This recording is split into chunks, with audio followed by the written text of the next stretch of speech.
you've watched my other videos, you know how I get on rants about air filters. I think these are one of the most neglected maintenance items on a lot of these old cars I see. Come on, change these air filters. Let's take a look and see how well this one has been maintained. Notice here it's missing the wing nut. Looks like the threads are a little damaged. So somebody probably tried to put the wrong nut on there and just left this off. This is real important that you have a nut or a wing nut on here, because this helps to hold the lid tight against the inside. This seals the outside of the filter, and this wing nut pulls this lip down tight. So don't drive these with this nut or wing nut missing. You know, we're also going to at this point take a look and see if the mounts are okay. And these mounts are fine, but if you feel this moving back and forth, you're going to have to replace the rubber shock mounts that hold this to the manifold. We have kits with wing nuts and rubber shock mounts and so on my website, as well as new air filter kits. So I'm going to open this up now and take a look. Okay, let's lift this out of here. Now, at first glance, it doesn't look too bad. You're going to say, well, that doesn't look too bad, Kent. Look at that. It's not all oily and greasy like some you see, but let's take a closer look. Sometimes when you first look at these filters, you don't realize just how much dirt has accumulated in them until you open up the flutes. Look at this. Look at this. I'm going to open this up, and you're going to see the amount of dirt down in there. Let's go over to here. This is where probably closer to this front here. Look at all the grit. It almost looks like sand that's down in there. Look at that one. See how bad that is? Well, let me tell you, if you let this dirt get down in a diesel engine, it's even more critical than a gas engine, because you get that excessive ring wear and cylinder wall wear on a diesel, and that's what wears these out because of the higher compression.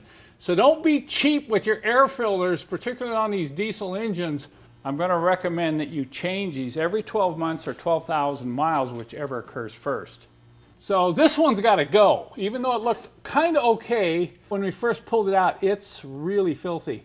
Not only will you save the engine, but you're going to increase your fuel economy by changing these air filters often. These are not expensive.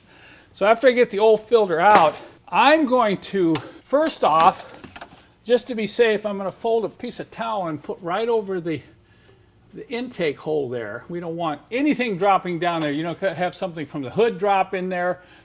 Just dirt in the air. Be very careful to keep dirt out of the intake on your engines when you're changing the air filter.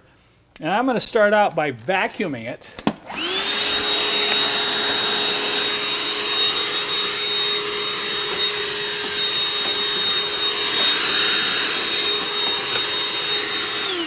Now, I know some of you might be thinking, well, Kent, why don't you just use compressed air? You don't want to use compressed air around here. Compressed air, you blow it around, it could end up getting down in the engine. And as I said earlier, that's not good, all right? Then I'm going to take a cleaner and I'll wipe the inside of the filter housing out. Now, if this is really dirty, really filthy and greasy, you may have to remove it from the engine, but this one's fairly clean. So I think using a little general purpose cleaner, this is Purple Power here, and I'm going to just take and wipe out the inside of this housing. This will kind of pick up any other dirt that the vacuum missed. Okay.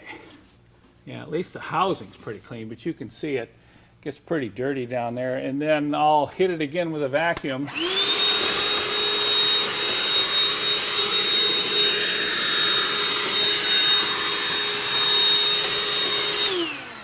And now we can stick the new filter in there. Look at that. Now that nice new Molle filter. Okay. One thing I do, and I recommend this all the time when you install a new filter, put the date on it.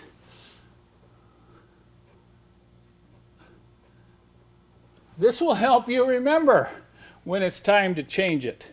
Please don't neglect your air filters.